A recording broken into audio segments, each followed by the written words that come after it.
Hezbollah members का कहना था कि उनकी पेजर डिवाइसेस में कोई मैसेज रिसीव हुआ और उसके साथ ही जितनी भी डिवाइसेस उस वक्त ऑन थीं वो जोरदार धमाके से फट पड़ी। ये पेजर डिवाइसेस हिजबुल्लाह ग्रुप के मेंबर्स एक दूसरे से कम्युनिकेट करने के लिए इस्तेमाल करते थे।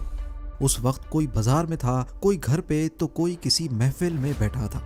17 सितंबर 2024 दोपहर के करीब 3:30 बजे लेबनान में उस वक्त खौफ के बादल छा गए जब एक साथ हजारों पेजर डिवाइसेस जोरदार धमाके से फट पड़ी। 3000 से भी ज्यादा लोग मुख्तलिफ एरियाज में शदीद जख्मी हो चुके हैं। अभी तक 12 लोग इस हादसे में अपनी जान गंवा बैठे हैं, जिनमें कुछ बच्चे भी शामिल हैं। धमाके लेबनान में हुए जबकि इनकी गूंज दुनिया भर में न्यूज हेडलाइंस की सूरत में सुनाई दी। लेबनान में इमरजेंसी डिक्लेयर हो गई। अभी ये मामला थमा ही नहीं था कि अगले दिन 18 सितंबर 2024 को हिजबुल्लाह के हैंड हेल्ड रेडियो सेट्स भी एक साथ धमाके से फट पड़े। हिजबुल्लाह ने इस सब की जिम्मेदारी अपने सबसे बड़े दुश्मन इजराइल पर डाली है। 3000 से भी ज्यादा डिवाइसेस का एक साथ फट जाना किसी भी तरह से नॉर्मल नहीं है, लेकिन आखिर ये सब मुमकिन कैसे हुआ?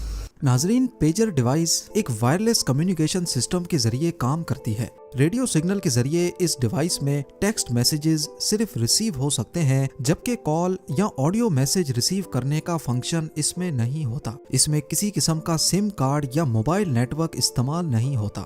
हिजबुल्लाह का ग्रुप पहले सेल फोन पे डिपेंडेंट था, लेकिन उनको खतरा था कि इजराइल, जिनके साथ वो पिछले कई महीनों से जंग लड़ रहे हैं, वो सेल फोन्स को हैक करके उनकी लोकेशन ट्रैक कर सकते हैं। यही वजह थी कि उन्होंने मोबाइल फोन्स पर बैन लगाकर पेजर को इस्तेमाल करने का फैसला किया। तमाम पेजर डिवाइसेस एक पेजर नेटवर्क के साथ कनेक्टेड होते हैं। जब भी कोई मैसेज भेजना हो तो पहले वो पेजर नेटवर्क पे जाता है और फिर उस नेटवर्क से कनेक्टेड दूसरे जितने भी पेजर होते हैं उन तक ये मैसेज पहुंच जाता है। अभी तक बताया जा रहा है कि 3000 से भी ज्यादा पेजर्स फट चुके हैं, जिनमें से ज्यादातर सदर्न लेबनान यानी कि इजराइल लेबनान बॉर्डर के करीब फटे हैं। हिजबुल्लाह का कहना है कि इस काम के पीछे इजरायली इंटेलिजेंस एजेंसी का हाथ है, जबकि अभी तक इजराइल ने पेजर ब्लास्ट के हवाले से अपनी राय नहीं दी। फटे हुए एक पेजर की फोटो में देखा गया तो इसके पीछे Taiwan based gold Apollo company का नाम लिखा था।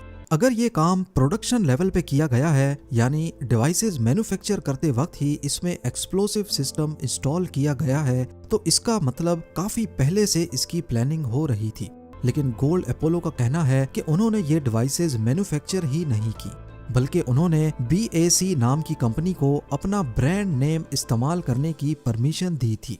एक्सपर्ट्स का मानना है कि पेजर्स में पहले से 8-10 ग्राम का एक्सप्लोसिव छुपाया गया था, जिसको फाड़ने के लिए जरूर कोई अलग इलेक्ट्रॉनिक चिप भी लगाई गई होगी। लेबनान में होने वाला पेजर अटैक अपनी नौयत का सबसे खतरनाक हमला समझा जा रहा है।